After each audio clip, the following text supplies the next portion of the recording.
Hello, my friends, and welcome back to Great or Bait, the greatest series on YouTube.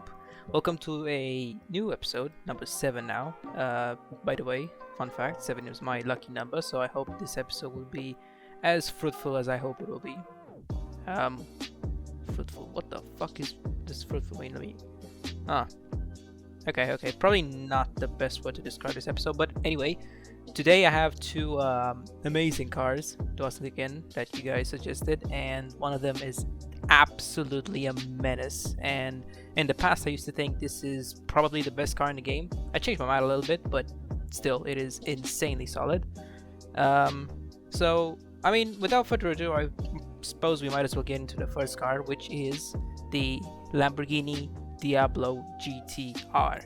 An insane car. So, when it comes to drifting, this thing it's very interesting. It's good. It's great. It's fantastic, I would say. It's got a ridiculous amount of power. It's got probably the best power to weight ratio out of any car I've tested or will test.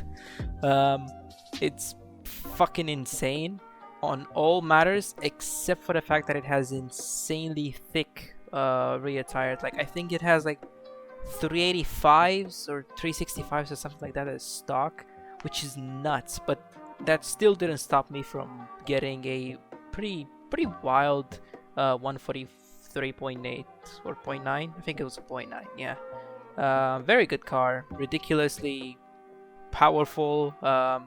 A bit understeery, I suppose, but that's probably just me. Also, I feel like I kind of did this car wrong. Like, I don't feel like I got as much as I could have from the results. But overall, fantastic car. The tires are a little bit dragging it down, but still, 8.5 out of 10 for the score. Very nice. Well, in terms of top speed, this is indeed one of the fastest cars in the game. It is probably the 4th or 5th fastest car on a downhill section of the highway. So this car does about 474 or 475. Wait, no, it does for like 476 or something like that. But I didn't really, do much in this. I just did a quick run, so I got 472, which is still a very impressive 9 out of 10. Now for the acceleration, well, I think I'll just play the clip.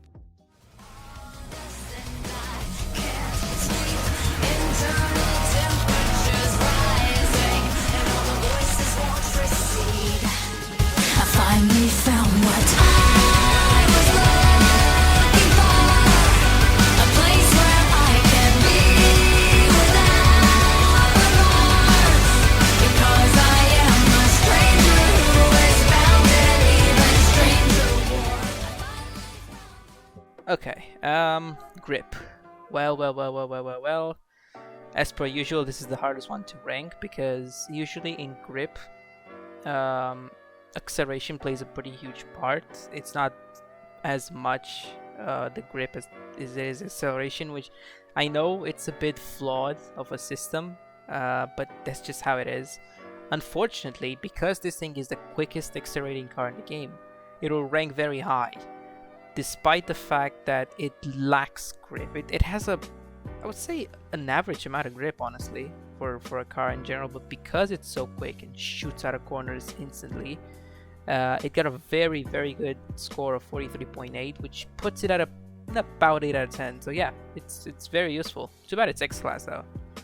As for off-road, well, again, it has somewhat decent grip, but it lacks off-road tires. Unfortunately, it's another one of those cars that just is an absolute waste just because it lacks the best tires in the game. I don't understand, man. Like, why does Forza do this? It's so stupid. These cars would be so busted if they all had off-road tires. I feel like they might have known on some of them. It's either a licensing issue or I don't know. But regardless, this car scored very well off-road as well, despite not having off-road tires, which is kind of crazy. Although I am kind of noticing a pattern here with the BTTB and even the AMR Pro last week. But again, this thing shoots out of corners so well. The grip is fine, it's whatever, but the acceleration just makes up for it so much.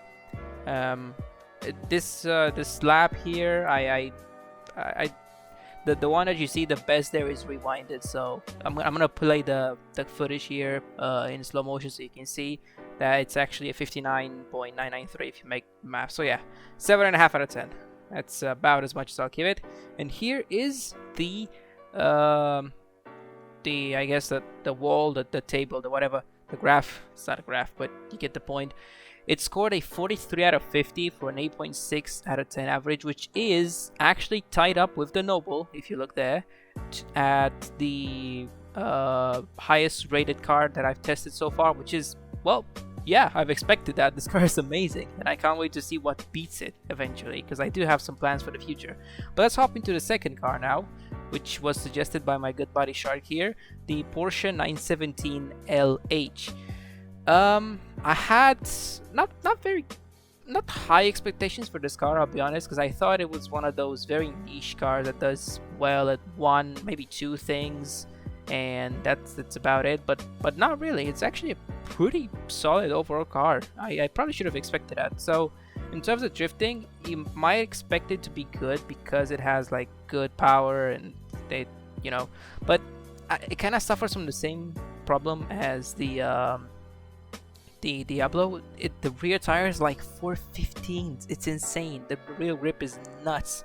You have to be incredibly careful with the rear tires, otherwise they just grip instantly.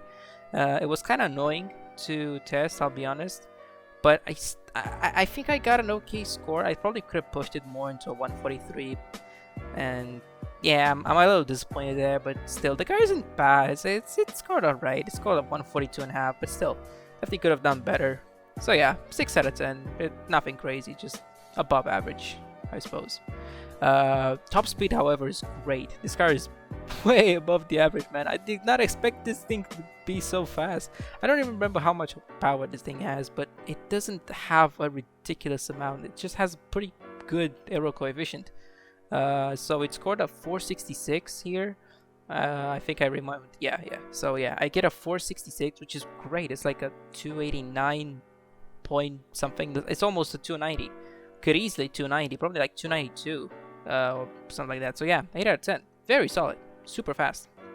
I wasn't expecting that. I'm not gonna lie. All right, Travis again here with the acceleration test, and this car can wheelie, as you can see, which is really cool. It did okay. It did a 12.7, a low 12.7, which is definitely above the average.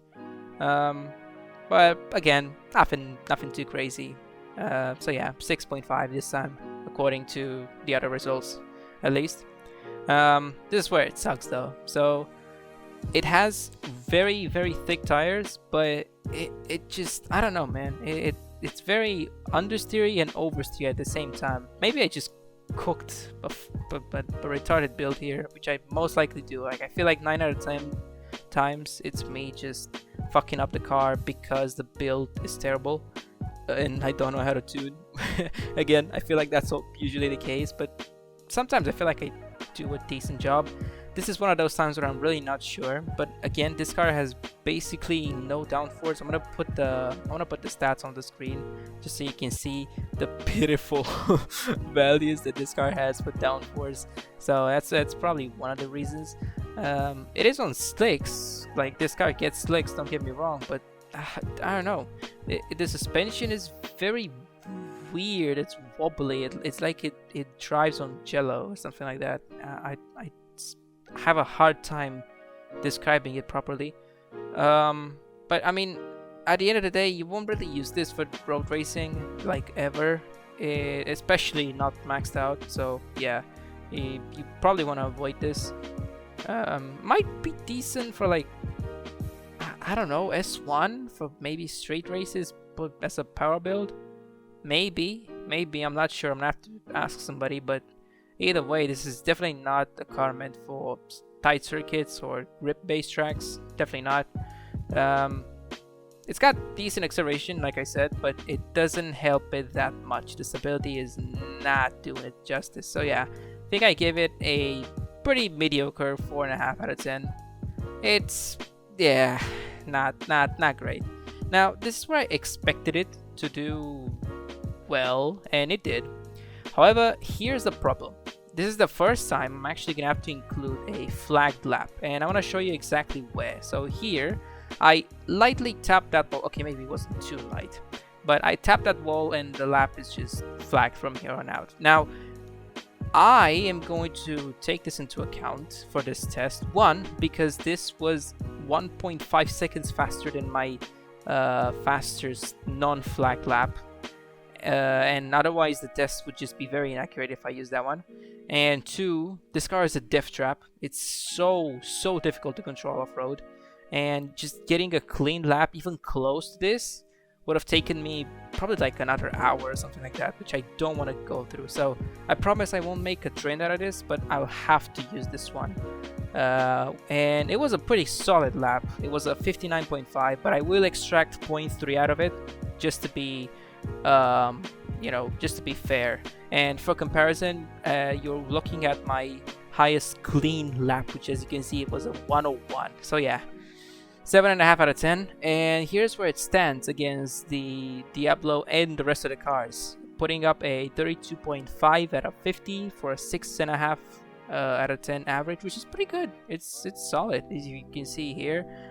Almost at Bone Shaker level, and Bone Shaker is, I mean, a solid car, very solid overall. Yeah, very cool selection this week. I definitely liked it, especially the Diablo. That was very cool.